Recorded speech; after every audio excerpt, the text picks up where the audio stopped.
Welcome to another edition of Law and No Order Special Survivors Unit. I'm your host, Holly Sabrine, and we sit down and have some amazing conversations with people about the choices they made with the chances they were given, but ultimately how they are changing their story by writing a new chapter. Tell us, who is the Damian Burris? I'm a servant leader. That's where I believe, I think that's what my gifting is, to be able to lead people by serving them to what their next is. My mission is honoring every level of people, which is help, H-E-L-P, from the indigent to the millionaire, just having something that provides personal development, growth, and finding out what your purpose is. So I'm all those things wrapped up into one. Yeah. Yes, you are. Yeah. And I don't even know where to start. You have so much amazing things going on, but how do we get here, right? So many people get to see the outcome of what someone has built, but they don't recognize what it takes to get to this level of expertise in these different industries that you are involved in.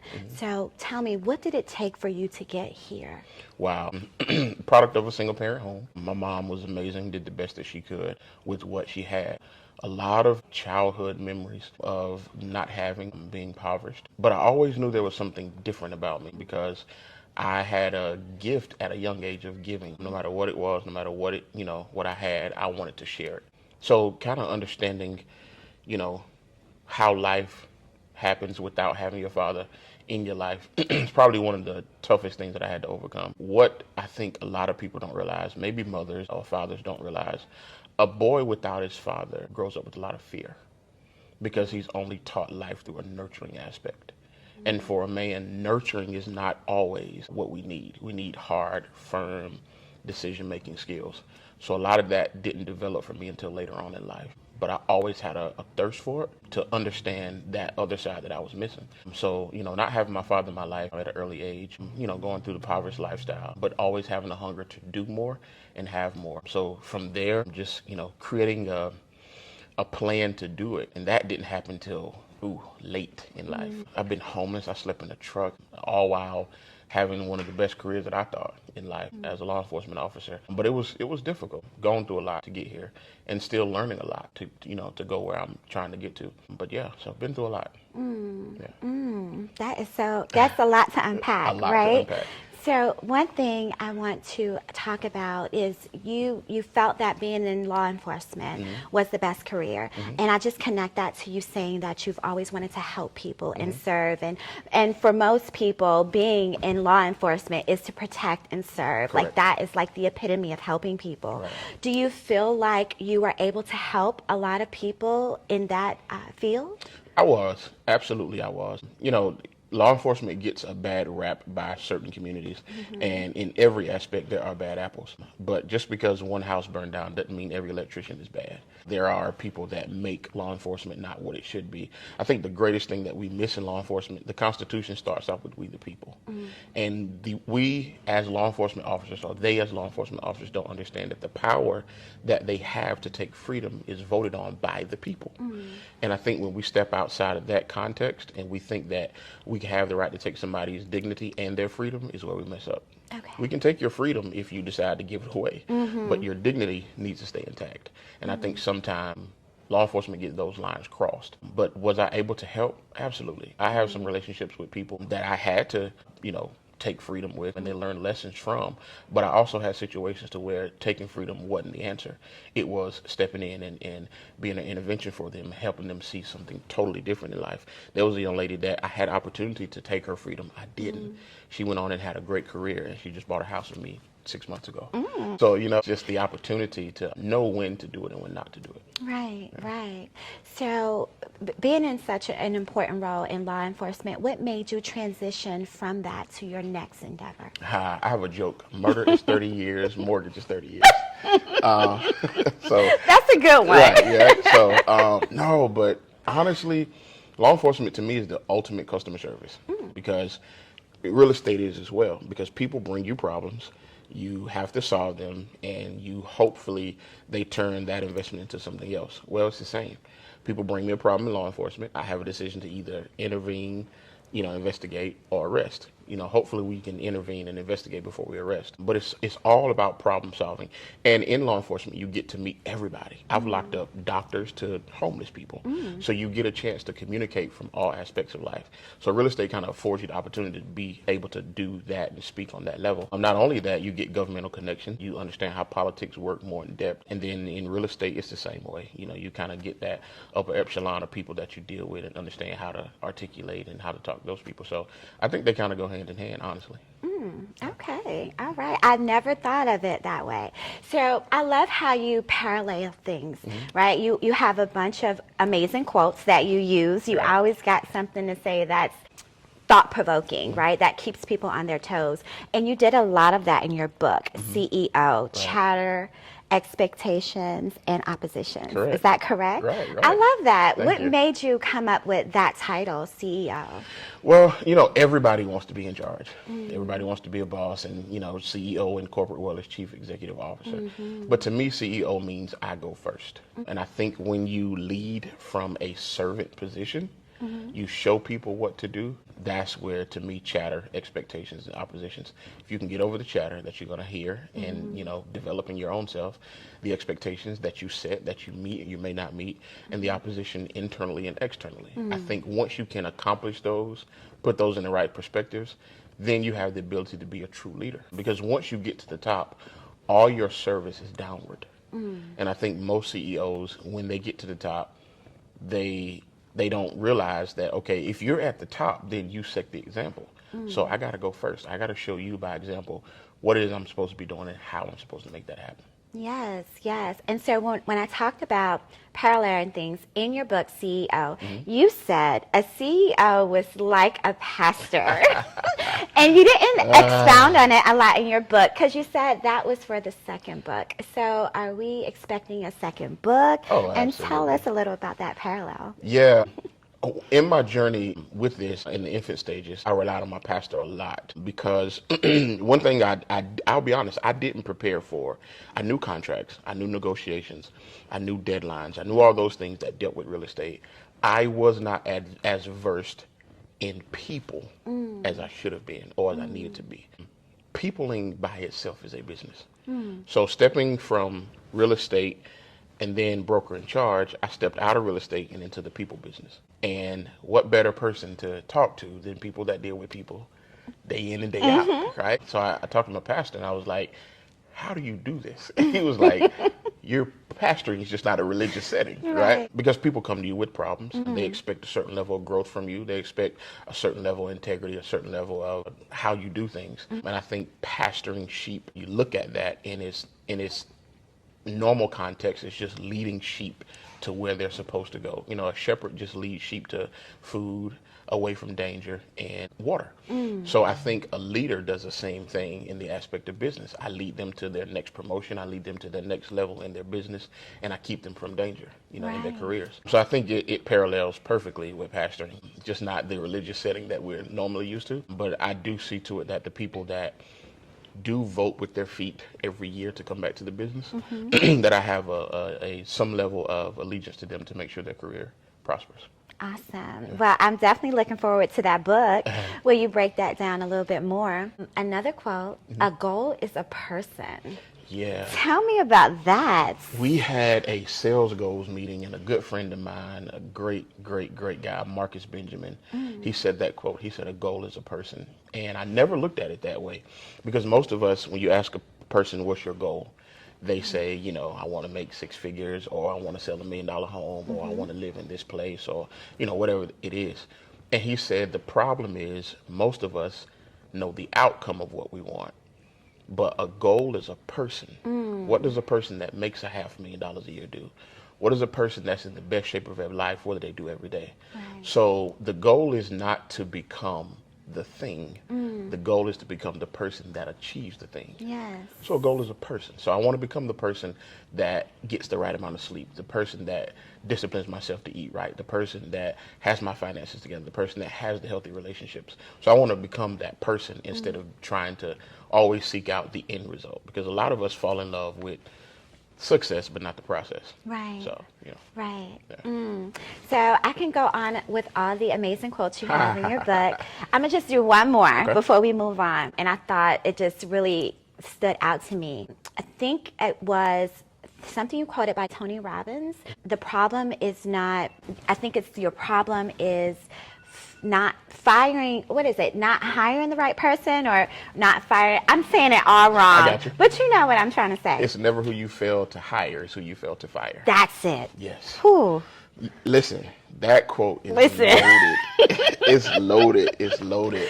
Yeah, because your business, whatever it's doing without the right person, is doing. But your business will never do what it should do with the wrong person. Oh. Right? Yes. We could meet goal. We may need to meet a higher goal, and it may be hiring the new talent. But if we have the wrong person on our team, we're never going to meet that goal. So it's who you fail to fire instead of who you fail to hire. And a lot of times we hang on to people, for reasons of that's my friend, or, I don't want to hurt their feelings, or whatever the case may be. I'm thinking about their family. In some instances you should, severance packages and all that. But if you're always thinking about the business, you're going to put the business first. Right. And real CEOs understand I can't make a decision based off one person's feelings. Because if I take care of people and not the business, there is no business. You got to treat people fair, but you can't take care of just people. You got to take care of the business. Yes. Yeah. Well, I'm not going to talk about any more of the quotes. You got to get your own book, okay? CEO is on Amazon. Yes. Chatter, Expectations, and Oppositions. Right. So when you talked about integrity a few times, right? And I was just telling someone earlier today about a couple of your different businesses and how our first interaction was me renting, I think the Porsche Cayenne, right, from your exotic car rental company. And I rented it for a few different things, and I had it for a little minute, and I was enjoying the car. And so I remember you called and said, or someone from your organization called and said, if you want to keep it a couple of more days, we'll give you a discount. And so I was all for that. Like, not like I should have spent more money on this car, but you know what to do, right? Right. And so I said, great, because I did want to have it a few more days. And then when it was the day before it was time for me to turn it in, someone else gave me a call and said, you know what, we're looking at the numbers and we actually were able to save you some more money, and y'all gave me some money back. And I was like, okay, because I really felt like that really showed the integrity of you caring about your customers, caring about your clients, because you didn't have to tell me that, right? You didn't have to call me to give me that type of a discount. So how important is integrity when it comes to real estate especially, but in every area of your business and in your life? It's very important. There's an old saying, your word is your bond. That kind of goes out the window now because people can renege on whatever. But having integrity in business is important. One of the things that we also live by here is knowledgeable, professional, and trustworthy. Those three aspects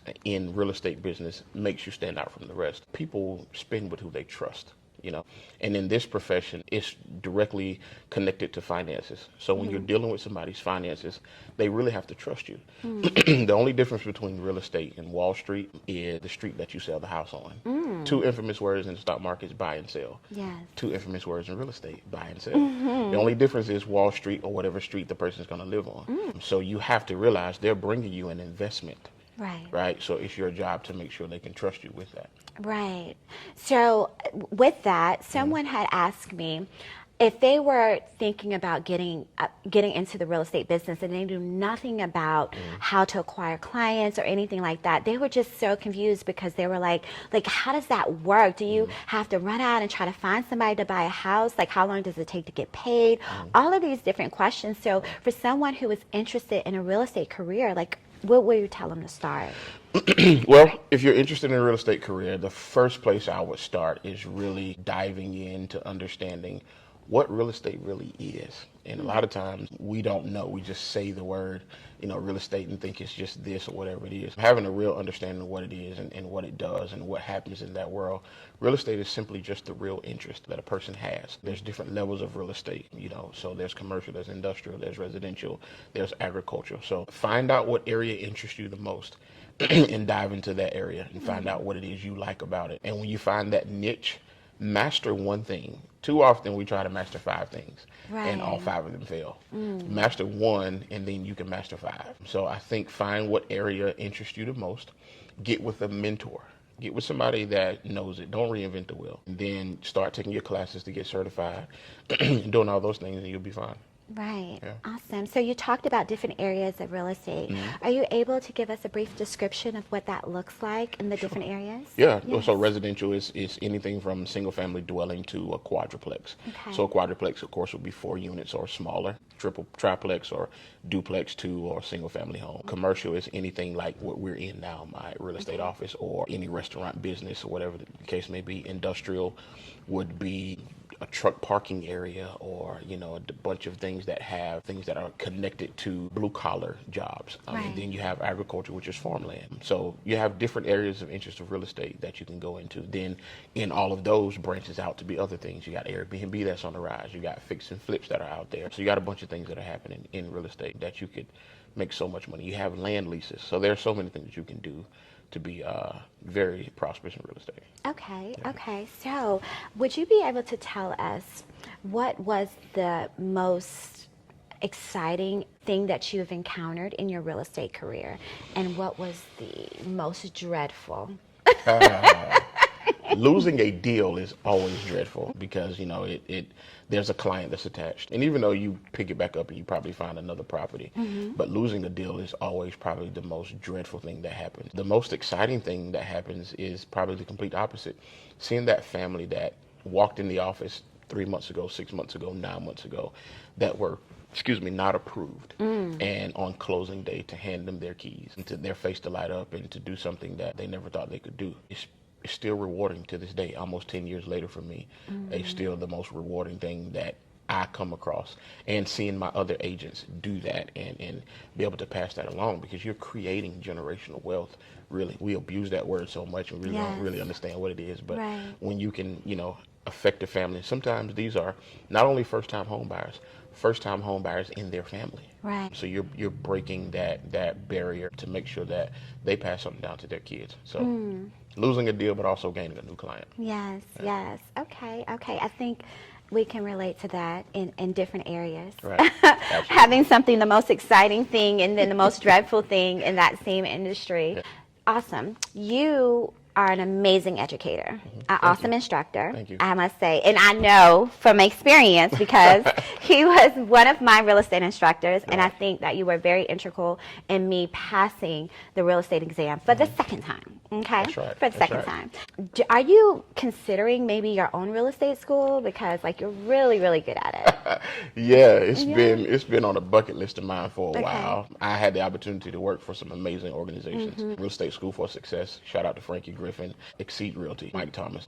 Both of them were very great guys. Learned a lot with that, but teaching is who I am. Yes. Educating is in my blood. Yeah, I can see Executive Real Estate Academy around the corner. I can see it too. Yeah. So we're going to look forward to that as well. Okay?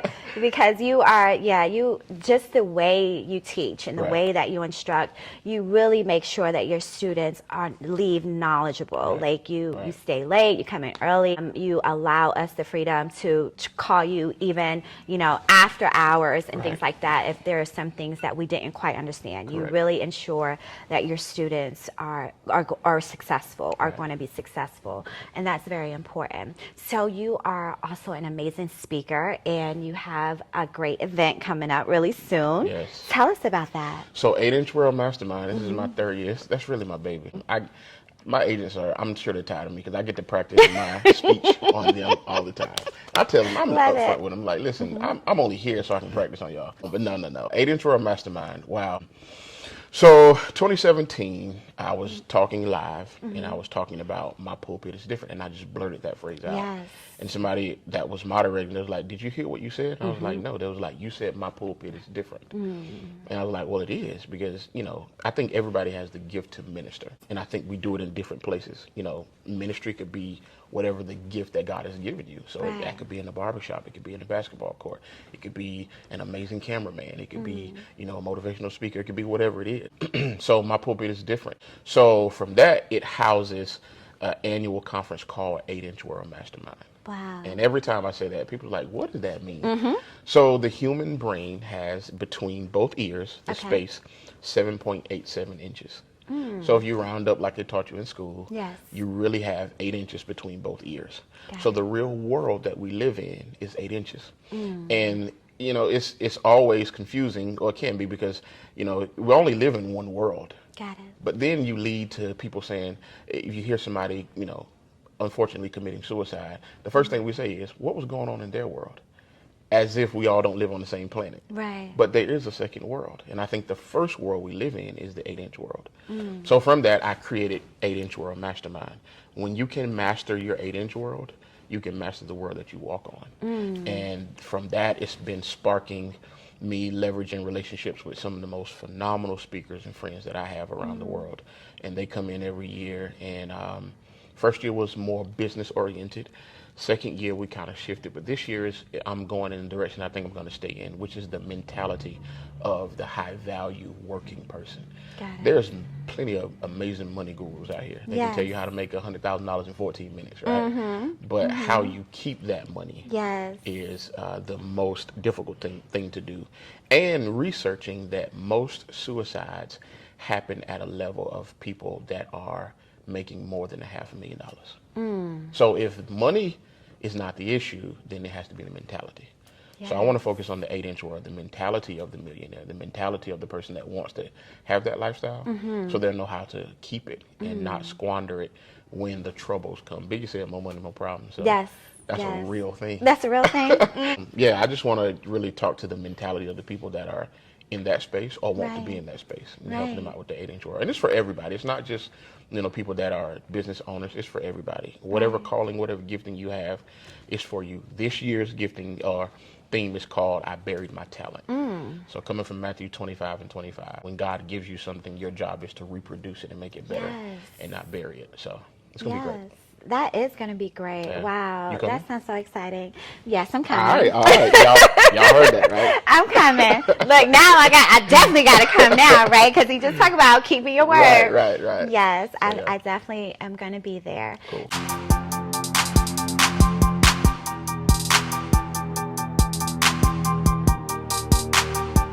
Listen, I know you enjoyed the episode, but I had to tell you about my new boutique, Styling is Necessary. And this is one of our Divine Inspiration collections. Prayer is necessary.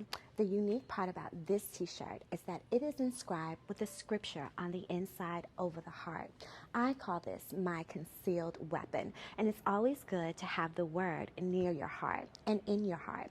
This particular scripture has rejoice always, pray without ceasing, give thanks in all circumstances, for this is the will of God in Christ Jesus for you.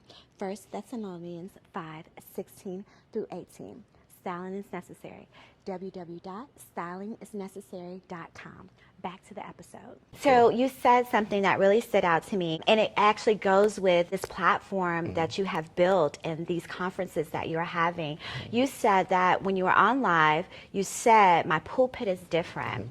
And as you were talking, there was someone in the room, someone who was part of your team that said, hey, did you hear what you just said? How important is it to surround yourself with people that can see more in you than you can see in yourself, and is able to help you pull that thing out and capitalize on it? Because you have capitalized on that. My pulpit is different. You have a fashion, you have shirts, that quote is like everywhere. People try to steal it. You had to run up on some people like, give me my quote back. So tell me, how important is that? That's very important, Holly. Having people around you that can see for you and see in you. One of the things in my book that was talking about 30,000 feet versus 5,000 feet. When you're always working in the business, you don't see what's happening for the business. Right.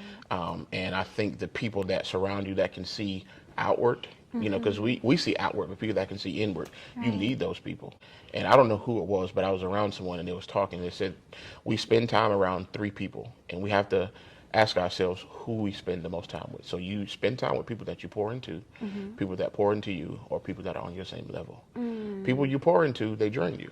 People that pour into you, they motivate you. People that are on your same level, they keep you stagnant. So you got to ask yourself, where do I spend most of my time? Right. And having those people on your team that can see for you and see the next level in you, because you're right, had no one pointed that out, it would have been a phrase that just fell to the ground and I would have did nothing with it. But having that person that caught that in the moment is like, oh no, we need to run with that. It's very important. Very important.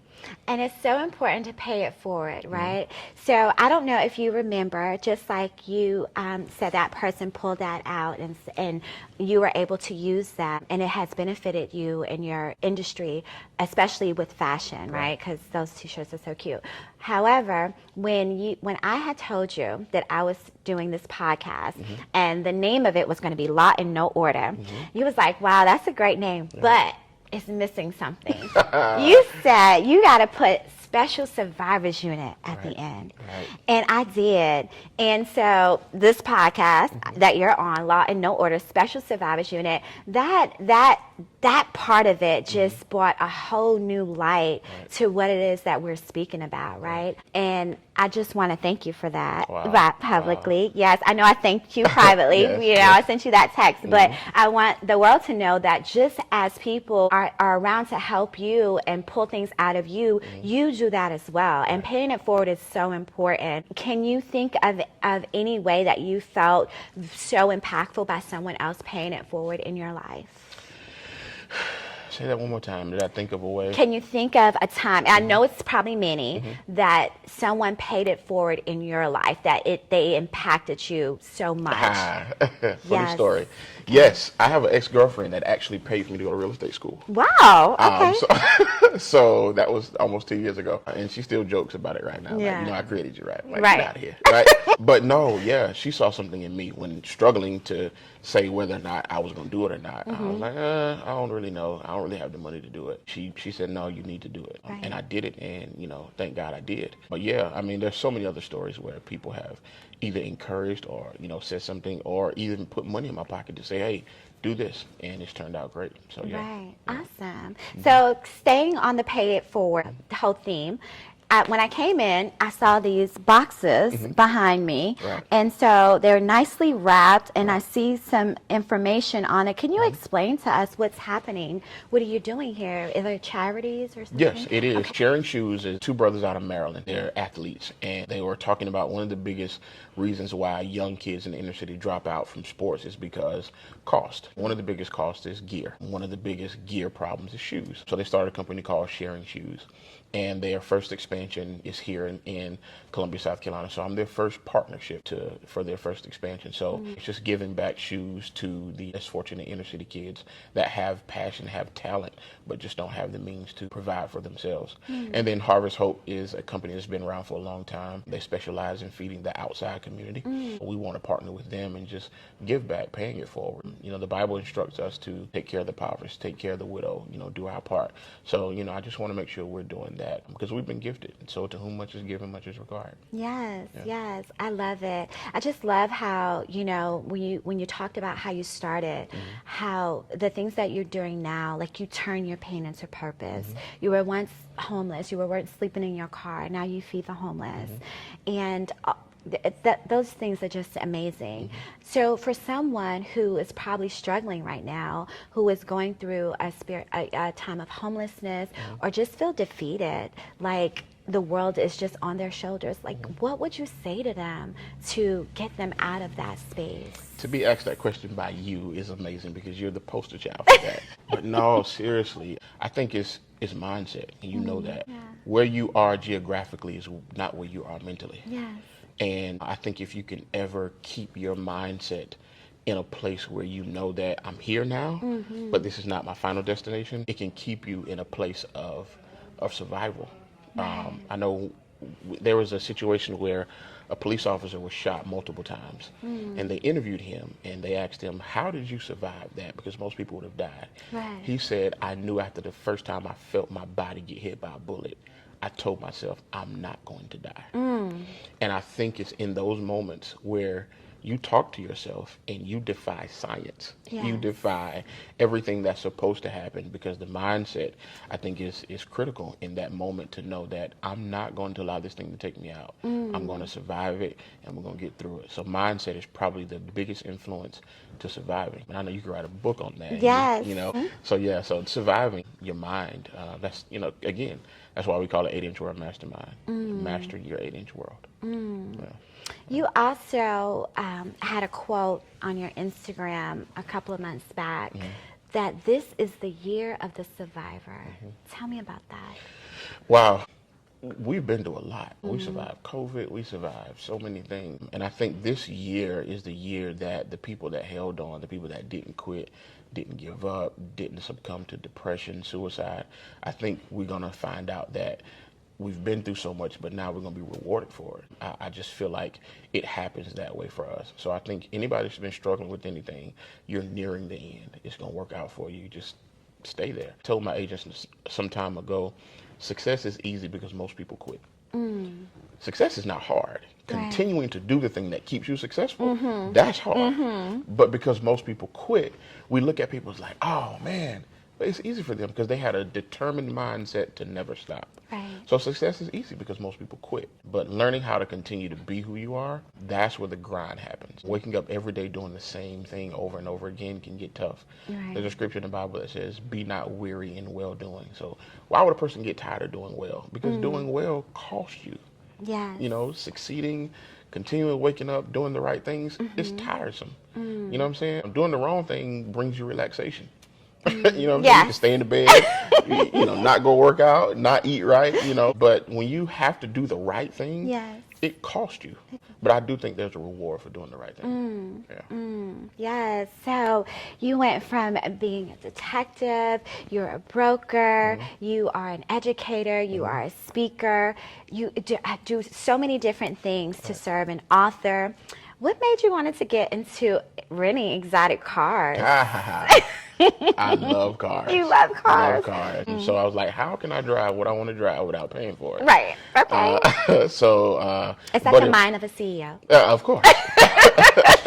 Other people money, right? That's right. So a good friend of mine, Pushman Mitch out of Atlanta, he's the king of exotic car rentals, and mine is more luxury because exotic, when you get into that Rolls Royce, double R, all that Urus and Lambo.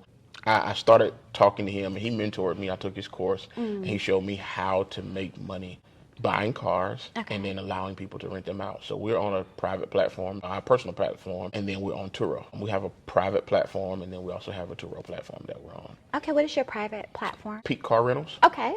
So anybody that's looking to rent, we just send you the website, and then you go on, you reserve your ride, and you go from there. Yes, they have some nice cars, and they ride good, okay?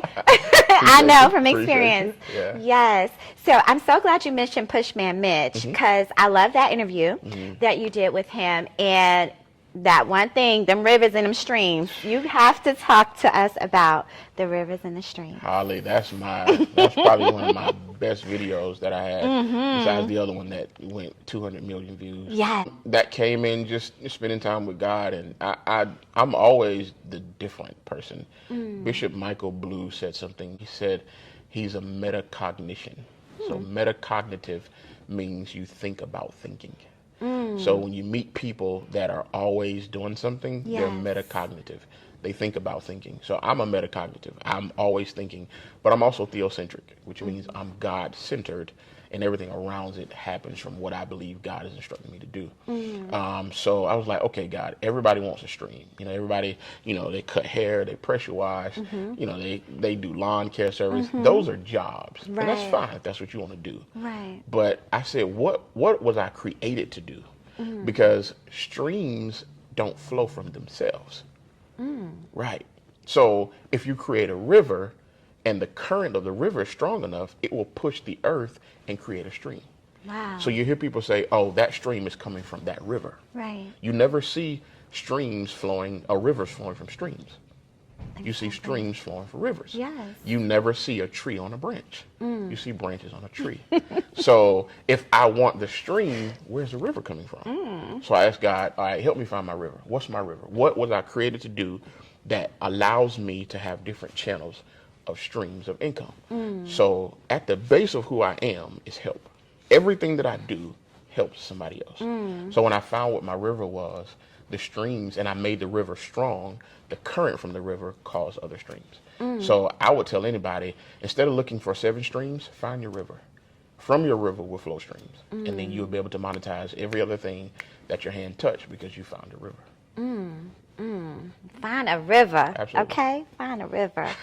I love that. Yeah. So I think that you were definitely a rapper or some type of lyricist in your former life, because you be spitting bars. You always be spitting bars. Like, I ask you a question and you like, you know what? Let me just spit this bar to you. That's that metacognition. I love it.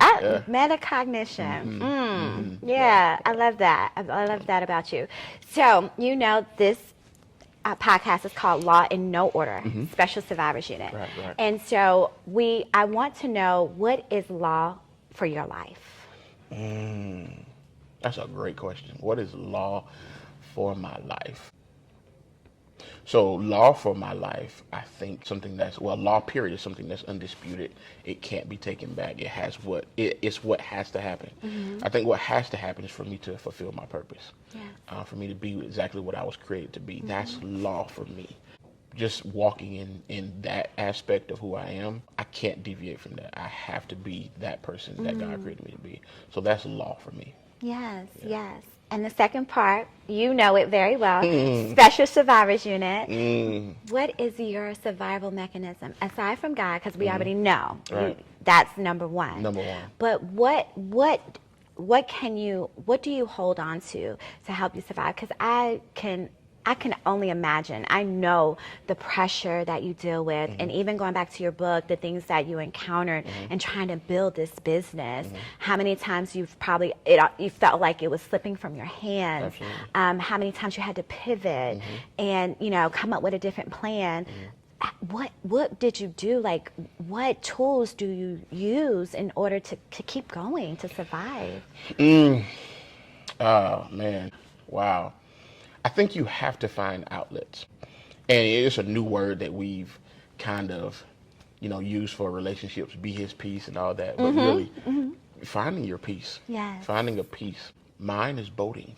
Like, when I get stressed, I'm on the water. You're in a meeting? I'm in a meeting.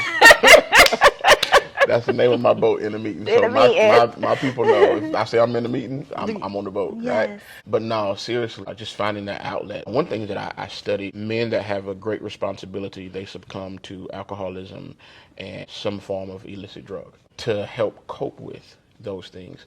Here's the crazy part about it. I didn't take my first sip of alcohol until last year, ever in life. So... Really? Right. Wow. And never been intoxicated ever in life. Wow. And going through therapy, my therapist said, I don't know how you survived that sober. So I was like, wait, I should have got drunk. This would have been easier. Like, had I known that, I'd have been all right, But when you can't find a numbing cream for life, the ultimate numbing cream is God, but then peace. Find your peace. Find something that grounds you, that helps you see clearer, and then don't allow anything or anybody to disturb that peace. That's a real saying. We kind of just made it something that looks good on TikTok now, but that's serious. Like, finding your peace and then not letting anything disturb that is probably, I know, is what keeps me grounded. So I'm not getting drunk now, it's not okay. it, but yes. Good deal. Right. So I know you've had probably several calls from an agent at some point that just felt like giving up. Like, you know what, this is not for me. I can't do this. These clients, it's too much. This paperwork, the contracts. Like, I want to know what conversation would you have with that person? And yeah, let's just go with that. What conversation would you have with that person? Well, anything with the word market attached to it, has ups and downs. Stock market, real estate market, whatever that has a market attached to it, you got to prepare for ebbs and flows. So I think the biggest thing that agents that come into this field now, they don't have emotional intelligence. Okay. They know what to look like, they know what car to drive, but the minute they get flustered, they run. And this is not for the weak. Real estate is not for the weak. Sure ain't. Listen, If you don't have Teflon skin, this will eat you alive. Yes. You know, all the niceties that the commission tell us we have to abide by, that's cool. Yes. But if you don't know how to get in the jungle and survive, they're gonna eat you alive. So you have to have a fortitude to do it. But you just gotta understand that it's ebbs and flows. And honestly, one of my jobs while I'm teaching is to discourage the people that shouldn't be in the field. Okay. No, seriously. Yeah. Because you can't when people ask me, I ask them, why? I want to control my time. Oh, I laugh. Controlling your time in real estate? You sell one house a year? Yeah. That's the only way you're going to control your The time. only way. Until you get to a certain level, and Yes. even in that, you're still pouring into other people. So if controlling your time is what you want to do, don't come to real estate. Do not come to real estate. But just walk them through it and telling them what their why is and keeping them abreast of what they said they wanted to do and how they felt when they first got their license and all that. Don't get blinded by the no's, because you hear a lot of no's in real estate. Yes. So, yeah. That'll be So my it's advice. so important to have a why. What is your why? My why used to be to prove to other people that I was worthy of being accepted. My why now that I've conquered that phase in life is to pave the way for other people. I didn't have an intention of being a broker in charge. I just loved real estate, and then agents started coming to me asking questions. And I was like, oh, I could turn this into something else. Yes. So I opened a brokerage in 2018, and there was a need for it because when I came on the scene, African American agents weren't given the opportunities that they have now. They weren't educated as much. There wasn't somebody that looked like them that flung the door open and took all the hits and the bruises and, well, y'all too flashy, or you're too this, or you got to be quiet, or whatever the case may be. Now we're bold. Like you got sisters and brothers out here just killing it in real estate. But I think we took the blunt of that back in 2019 when we opened and operated the largest black-owned real estate company in the state, just kind of paving the way for those other African-American people. We're not just black, but we're here for our community. Amen. So, yeah. Yes, awesome. Well, I can talk to you all day long because you just have such a wealth of knowledge. Absolutely. And I'm so grateful that you decided to sit down and have a conversation all with mine. me. All mine. Yes. Yeah. So before we go, I hope I got everything because you got so much going on, and I hope I didn't miss anything. But if I did, please let us know. Tell the audience any last words that you may have, anything that you want to motivate them, anything that I missed that you need to tell us about. I don't think you missed anything. Okay. I will say this. Charles Kettering has a quote, and I heard it yesterday again, and it's been ringing in my mind all day yesterday and today, and I want to share it with you and the world. It said the only time you can afford to fail is if this is your last try. So a lot of times we're scared of failing. If you can get back up, Yes. failing is not something you need to be discouraged by. So unless you've made it purposely in your mind, I'm not going to try ever again, then be worried about failing. But if you can get up and try it again, don't let failure scare you. So, that's what I'll leave Amen. with. You might be a pastor in your future life. No. No. No. It's just like being a CEO. I'll stick with CEO. Y'all can have it. You can have it. Well, Yeah. thank you so much for your time. Thank you. I know you got a bunch of people waiting on you because your phone been jumping the whole time we've been sitting here talking. That's what happens when you're a CEO. You can't even sit down and have a conversation. Oh, the phone man. be going crazy. Uh, And I appreciate you. And we you. will do this again because Absolutely. you got so much going on. We have to do a follow-up. I'm ready. Anytime. All right. Anytime. Thank you. Thank you. Thank you, guys. Holly Supreme presents a heartbreaking drama based on a true story. Family means everything until they mean nothing.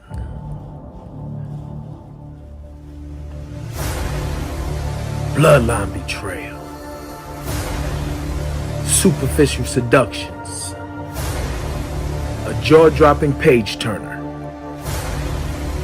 You have to get through the ratchetness to get to the righteousness. Choices and consequences. Forgiveness and freedom. A magnetic and masterful read. Compelling and captivating. Blood Ain't Thicker by Holly Supreme.